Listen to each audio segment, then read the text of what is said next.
Alright, welcome to Cooking with Dylan. Today we're making spaghetti bolognese, and here's our ingredients that we start with. So we've got our two types of meat. This is pork and beef, and this is just regular beef. We got bacon, we've got celery, carrots, onion, and garlic. Those will get pureed into a mash. We've got tomato paste for color and a little bit of flavor. We've got canned plum tomatoes. We got some nice sauce in there. And then we'll just dice up the plum tomatoes.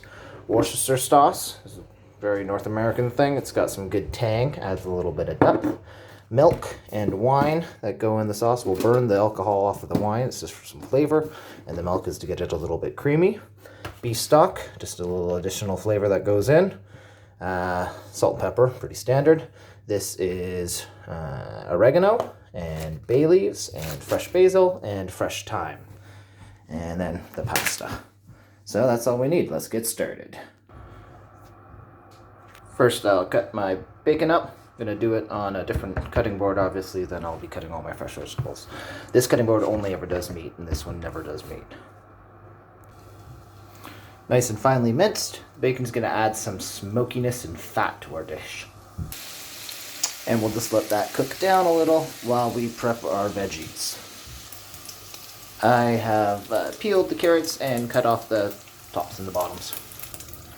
It's always nice to have a little container that you can throw all your scraps into that's right next to your cutting board, so you're not constantly opening and closing the garbage door. This bacon's cooking down nicely. Now, I don't want it to burn, but I'm not quite ready with the vegetables, so I'm just going to take this off of the heat. And then I'll reheat it when I'm ready to put my vegetable paste in. And I've been doing this at between 4 and 6, so like medium-high heat. You can see they're starting to get some nice color in there. For onions, I cut off the bottom, and then I cut off the top, and then I cut it in half. And then I will remove the first layer, because sometimes it can get a little bit manky and stringy, so I'll take that first layer off. See, even though it looks nice and thick from this side, from over here it gets very thin, and sometimes when you cook that down, that thin bit gets very like a paper or plastic almost in your dish. So here we are, our veggies are ready. Now normally I'd be dicing all of this with my knife into nice, small, really uniform little pieces, but we're in a bit of a rush today, so we are going to cheat. I've cut everything into smaller chunks, and we're going to run it through our food processor. Everything just goes in there, and it's so easy. Just pulse it for a bit. You don't want it to be super smooth.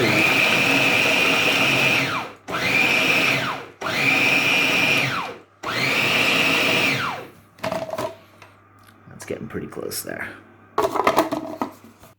And this is perfect. We're not making a soup. Make sure you scrape the sides down while you're doing it, just so that there's no big chunks that have sat to the side. But this is a pretty excellent consistency that we're looking for there. Get your bacon pan hot again, and then just pour all this in there. Now I've given it a quick stir. Note that this is for a very large amount of this recipe. If I was making this at home just for 3 or 4 of us, I'd probably have half of this amount in my pan right now. If it gets a little bit dry, you just add some more olive oil to it. Just let this cook down for, 2 or 3 minutes. I've got this on 5 out of 6. So you just want to make sure that you're stirring it every once in a while, because if you're not careful, it can burn pretty easily under there. You just want to sweat the vegetables so they get nice and soft and release some of their juices. If you put the lid on, it'll just keep some of that moisture in there. You can see how much is already accumulated. And that'll just help this kind of soften up a little bit faster. Towards the end of the dish, we're going to have the lid off because we want the moisture to reduce so that we have a nice thick sauce. But right now, I just want to try and jumpstart these veggies cooking. Alright, it's time to add our meat. I got this meat from the deli counter, which I like because then it's not so tightly packed, because we want all this meat to fall apart. And if you get it from the package, it could be very, very sticky. But this is nice loose meat, which we can just crumble into the pan. So I'm going to do that now. Alright, let's mix that up. Now we're getting a little bit full here because I'm making a 2.5 or 3 times as much as I normally would.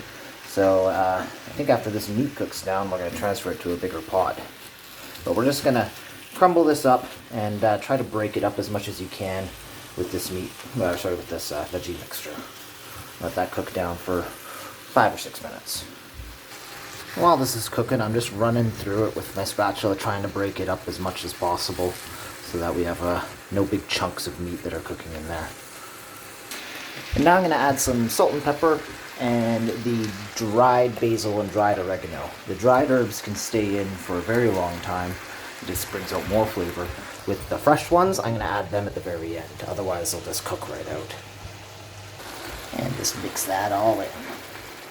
And this is looking pretty good. So time to turn the heat up to high, and then we're going to add in a glass of wine to let that cook off. We want it to be high so that all the alcohol burns off right away. Okay, let's add that wine.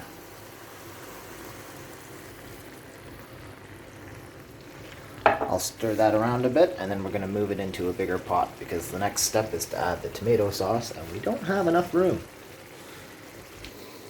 Okay, now we're going to add a few things to this mixture. First, we'll put the tomato paste in.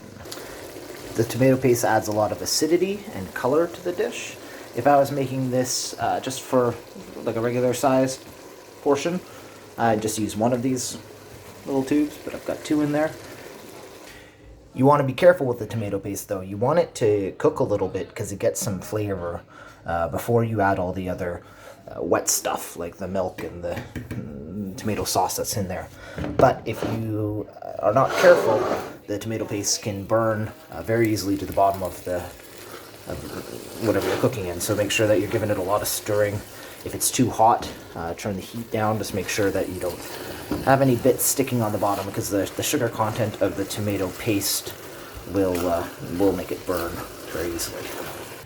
So we've cooked that for 3 or 4 minutes. Now we're just going to add some glugs of Worcestershire. You don't need this, but it is nice to have. It's got a great vinegary type of taste to it. And then I'm going to throw in a couple of bay leaves. Now the bay leaves, you just want to be careful because you're going to be pulling them out later. So I had to go through my whole bay leaf spice collection in order to find a couple that are large enough that I can see them. Because if it's just bay leaf dust, it's not good. It's not edible. So you're going to want to make sure that you have, you remember, I got 4 in there. And if you give them a little bit of time to incubate, they'll soften up in here so you don't accidentally break them when you're stirring the pot the first time. And I've got 2 cubes of beef stock here, just to liven it up a little bit. I just use 1 normally, but this is a big recipe. And now I'm going to add just the juice from these. These are whole plum tomatoes. I'm just going to add the juice first while I chop up the plum tomatoes. Alright, and that's starting to look saucy. I've got my tomatoes here. I'm going to add a cup of milk to this. And normally this is the point when I take these out, pour them on my cutting board, and chop them up, but we have the food processor out, so we might as well use this. Now one thing that I am going to do though, is I'm going to get rid of the skins that are on these, because they sometimes give me a little bit of a, I don't know, just a bad texture in the sauce. And this is one of the main reasons why I will get the whole plum tomatoes instead of the diced plum tomatoes, because sometimes the diced plum tomatoes still have the skins on, and you can see that these skins, they're just not nice when they cook down. So I'm going to take these all out. You don't have to worry about the butt end. If you don't want to, you don't have to. But I'm going to take all of them out and I'm going to throw them in my food processor and give them a quick blitz. Also, I've turned my heat down to 2 now. I don't really want this boiling now that I've added the milk to it. Really, I should have done the tomato mixture in there before the milk so that the tomato mixture can cook down a little bit. But this is going to be sitting and simmering for 2 or 3 hours at this point, so I'm not too concerned. But I don't want it having a big roiling boil like it's been doing. Alright, look at all that skin that I liberated from these tomatoes here. And when I'm peeling the skin off, I do it right above the pot, so because these things tend to burst open, so when they burst, that juice doesn't go flying anywhere else, it goes right into the pot. And these pureed tomatoes just go right in. And we are pretty much ready to just let this simmer for a while. Alright, and then a key ingredient, nice big knob of butter that goes in there. And you see how liquidy this is right now. So we're just going to let that reduce.